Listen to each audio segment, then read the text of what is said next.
This person says it's Joan from Marion, read that you had a stroke in the late 90s. How are you doing, and how has it impacted your life? Well, it's truncated my ability to get around. That bothers me more than anything. I had always been an independent kind of person in terms of being ambulatory and getting around. And when I had the stroke, I had to depend on other people. And so it set up in me a love-hate relationship because I didn't want to depend on other people. But since I had to get rid of the hate. It didn't seem to affect your speech, which is good because you have one of those. It did in the beginning. It did in the beginning. How were you able to overcome that? I don't know. I find that when you worry about a lot of things, nothing happens. And I find if one has the ability to extract oneself from worry, or somehow get yourself out of worrying, I think in the case of something like a stroke, one's faculties begin to return. And what seemed insurmountable at the beginning is not all that difficult to experience. I want to add something to this because you are speaking so eloquently on this, and I know a lot of people deal with stroke. When it first happened, when you knew that you had had a stroke for the first time, how did you feel, and how did you get over that initial feeling? It took me a while because I didn't know I was having a stroke. 2-3 hours into the stroke, I didn't know that's what it was. It happened on, I think it was at the beginning of the week,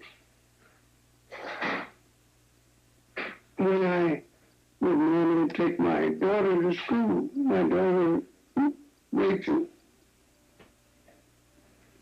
And I woke up that morning and I felt sort of out of sorts.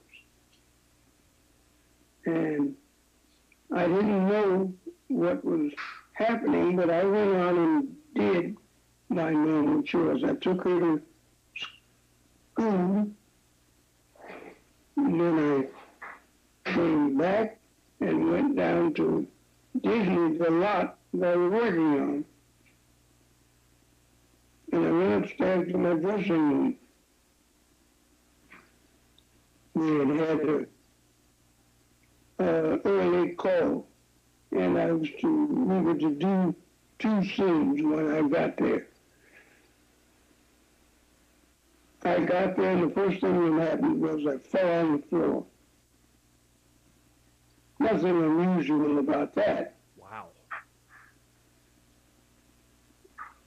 And so it didn't call, I stumbled to the floor. And in trying to get up, I found that I couldn't control my movement. Well, in the meantime, they were waiting for me down on the floor, and the phone kept ringing, and they couldn't get to it.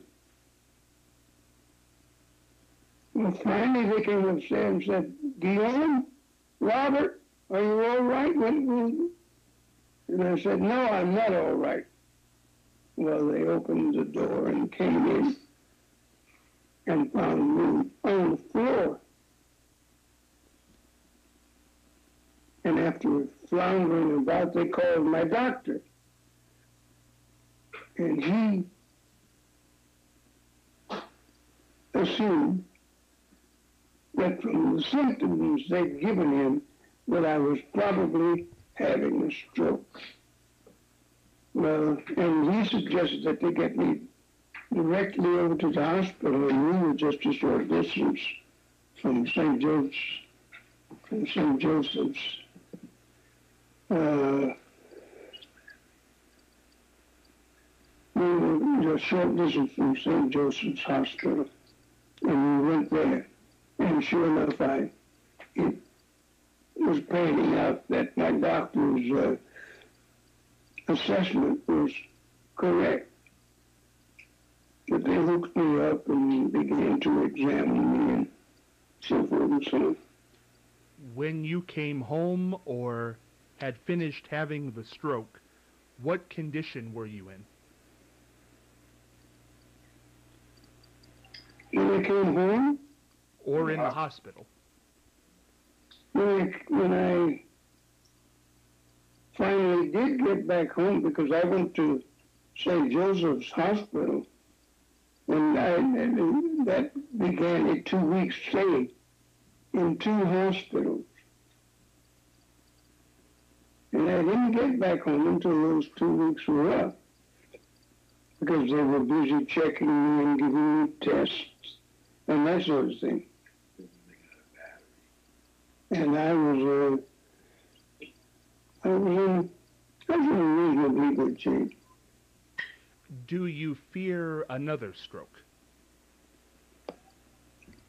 No.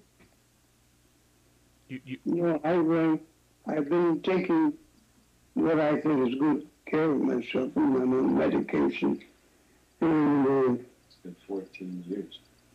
It's been 14 years since the stroke. So the